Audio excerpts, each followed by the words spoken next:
நான் யார் தெரியுமா? சென்னை. அம்மா பழனி முருகன் கோயிலுக்கு போக விரும்பியதால் திருச்சியிலிருந்து பழனிக்கு பஸ்ஸில் சென்றோம். அடிவாரத்தில் சாமான்கள் வைக்கும் அறையில் எங்கள் உடைமைகளை வைத்துவிட்டு அருகில் உள்ள குளியல் அறைக்கு சென்றோம். பெண்களுக்கு தனி இடம்.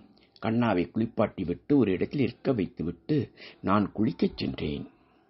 குளித்துவிட்டு திரும்பி வந்தால் கண்ணாவை காணோம்.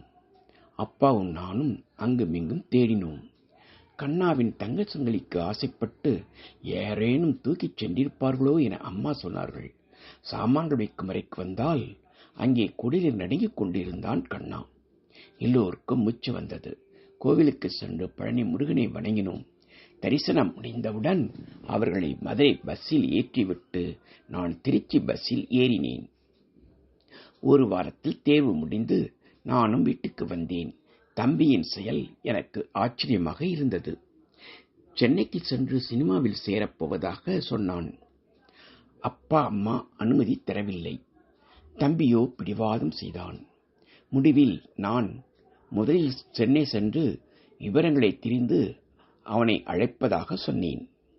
தம்பி சம்மதம் சொன்னாலும் அப்பா அம்மா சம்மதிக்கவில்லை. நான் நண்பன் ராமச்சந்திரன் வீட்டில் என் வாட்சை கொடுத்து 100 ரூபாய் வாங்கினேன். தம்பியிடம் மட்டும் சொல்லிவிட்டு அம்பாசமுத்திரம் ரயிலில் ஏறி சென்னை வந்தேன்.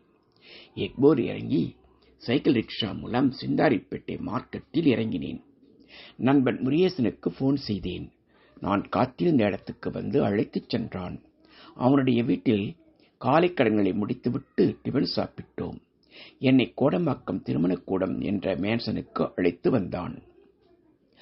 அங்கு எங்கள் மற்றொரு நண்பன் சுகலிங்கத்தை அழைத்துக் கொண்டு திருவல்லிக்கேணி மேன்ஷனுக்கு வந்தோம். என்னை அங்கே தங்க வைத்துவிட்டு நண்பன் முருகேசன் சென்று விட்டான். மறுநாள் சொக்கலிங்கம் என்னை மவுண்ட் ரோடு அழைத்து வந்தான்.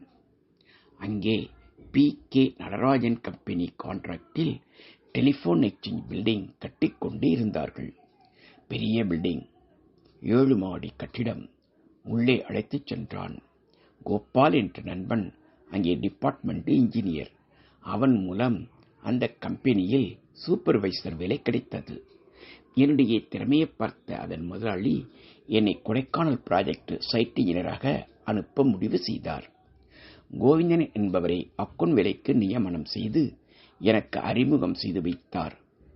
என் முதல் மாத சம்பளம் ரூபாய் 250 மேலும் அட்வான்ஸாக 250 சேர்த்து 500 ரூபாய் கொடுத்து ஒரு வார விடுமுறையும் கொடுத்து ஊருக்கு அனுப்பி வைத்தார்.